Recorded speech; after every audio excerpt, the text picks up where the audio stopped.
for me, a lot of my hesitation early in my life, I believed that anger was bad. I didn't know anger was one of my prime motivators, and it had to be harnessed. I need to learn how to turn it from a forest fire, from a wildfire, into a bonfire, from a thing that destroyed everything around me to this thing that would keep all of us warm and heat everybody up. Hello and welcome. This is Brian Delaney with Unlock Potential, where we get together with top experts in their field who have simple, profound advice to help you and I live better lives, to be able to be more fit to serve the people around us and answer that question, the question that nags within all of us: how good can I be and how great can I make it for people around me?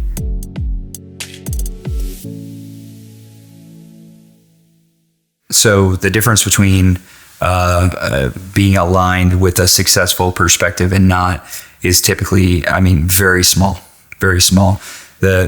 What I've noticed about successful people is they saw big opportunities in very small moments, and they just had the perspective to see it and act on it without hesitation in that moment, right? Which is so cool but they were looking for opportunities. They weren't looking for obstacles.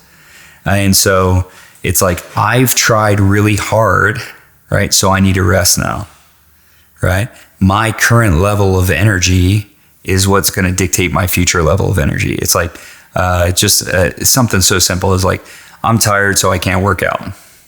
It's like, whoa, that is so freaking dangerous. It's like just that thought. I'm tired, so I can't work out. It's like, you have to put energy into the system in order to get energy out of the system. You have to. It's like, if people think that they're fixed. They're in this fixed spot where it's like, I only have this finite level of energy left in a day, yet they lived yesterday. It's like, do you know how crazy it is to wake up in the morning? I just had a friend of mine who passed away. He would have been 43 this July. He passed away. Like, it's miraculous that we woke up this morning. It's absolutely miraculous that we woke up this morning. So how is it that you think that you woke up this infinitely miraculous thing, but you have a finite level of energy, right? I thought that for a while, and I was like, I'm just going to wait till I feel like it to do it. Oh man. That's so crazy. You know what I feel like doing? The things that I've done.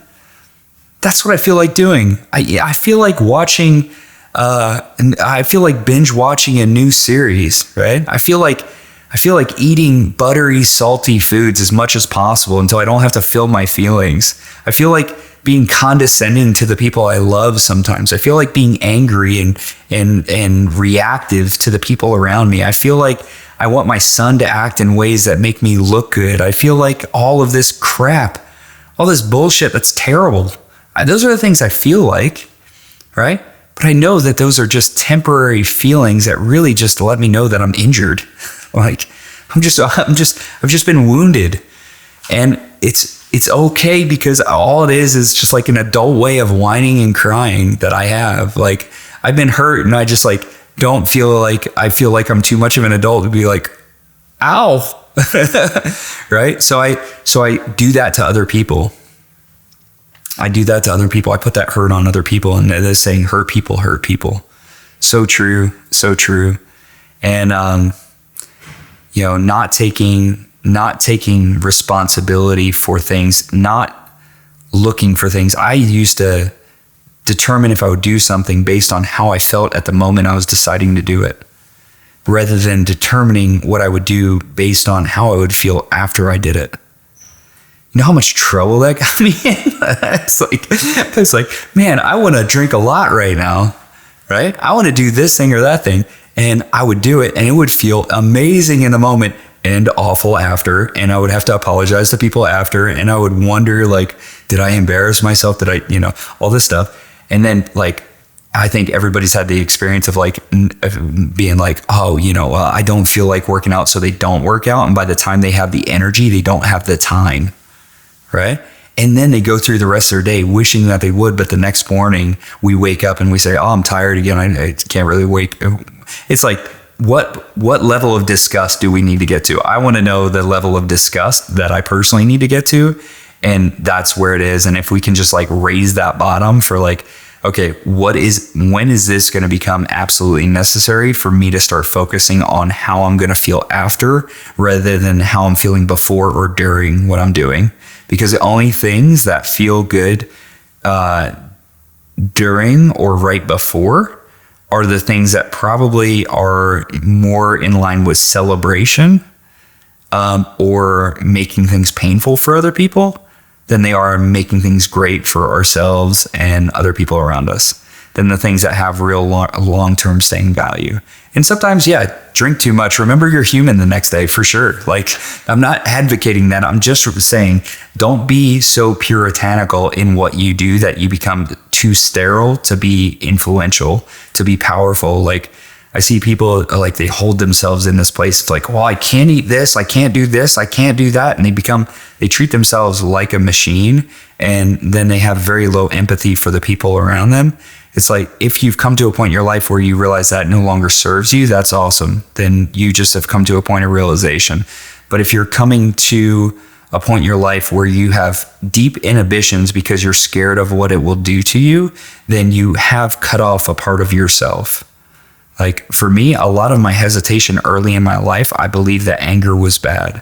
I didn't know anger was one of my prime motivators, and it had to be harnessed. I need to learn how to turn it from a forest fire, from a wildfire, into a bonfire, from a thing that destroyed everything around me to this thing that would keep all of us warm and heat everybody up, right?